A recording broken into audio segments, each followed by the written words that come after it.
Chapter 5. My Childless Days. Miscarriages.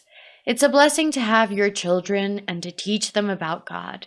I longed for this so much, but there was a moment in my life when I thought I was not meant to have children. I called myself barren, a living cemetery.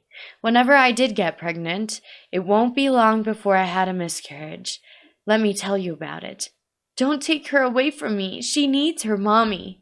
That's what I shouted when he came and snatched her from my arms. Her dead body had already turned blue, but something inside of me could not accept the fact that she was gone. I shouted once again, "Be careful with her. If you wrap her in those sheets, she won't be able to breathe." Eventually, they allowed my husband to come into that cold room where I was sitting. I recall telling him, "Please follow that man. Don't let him take her to the morgue. She is going to come back." She was to make me a mother, but she is gone. I had just delivered a 23-week-old premature baby girl, which died roughly 25 minutes after birth. I got so close to keeping her for myself. Her skin was so smooth and her hair was so abundant. She looked like a doll to me. I never knew I could intensely love someone I had never met before. I had gotten used to talking to her every single day while in the womb. I had gotten used to her movements, her kicks. I spent sleepless nights imagining what she would look like, her face, her fingers, her eyes, and her cries. In the twinkle of an eye, all my hopes and my joy were lost. Journey to parenthood. Ever since day one, after we got married, we knew we wanted to have children.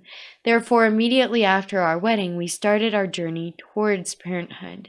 Interestingly, it took much longer than expected.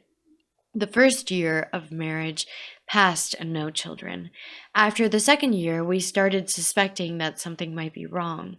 As a result, we went to the doctor for a checkup, and just as suspected, we had a few things against us, mostly on my side. After being tested, we discovered some disorders and known pre-existing conditions that had to be treated in order to achieve our goal of becoming parents. These were polycystic ovaries, fibroids, and endometriosis, an interesting cocktail to start with. Fertility treatment begins. I began taking the medications the doctor ordered, and a few months later, we were ready to try again. I was so excited. I thought that after the treatment, we were good to go. However, another year passed, and my hopes of being a mother were fading away little by little. An unfathomable sadness started taking over me, especially when I saw pregnant women and mommies with their children. Sometimes I did not even want to leave home, for no matter where I looked, there were pregnant women. Even some of my friends and acquaintances that got married after me were with a child or expecting a child. At this time, I qualified myself as barren. Daily, I drank from my cup of bitterness that slowly but surely poisoned my heart. Barren, God's punishment. People's reaction to our case varied and at times made me very confused.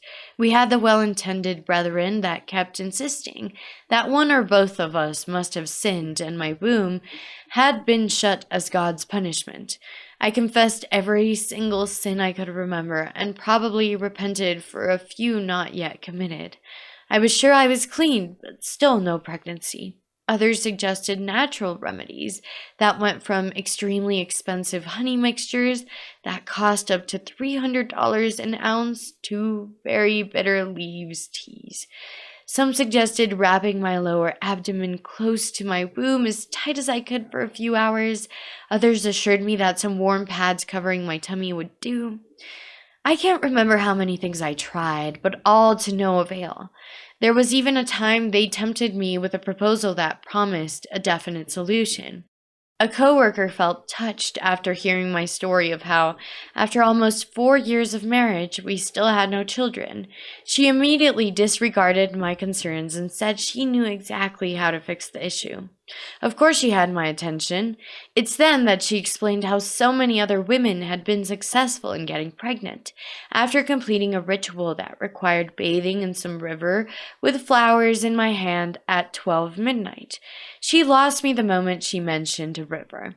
I was not so spiritually mature, but I had enough knowledge to understand that what she was pushing me to do was not normal and might have serious spiritual repercussions. I wanted a child badly, but not to the point of offending my God and bringing curses upon future generations and myself. I politely refused her help. As soon as I got home from work, I told my husband. He immediately recognized the devilish ritual and prayed against it.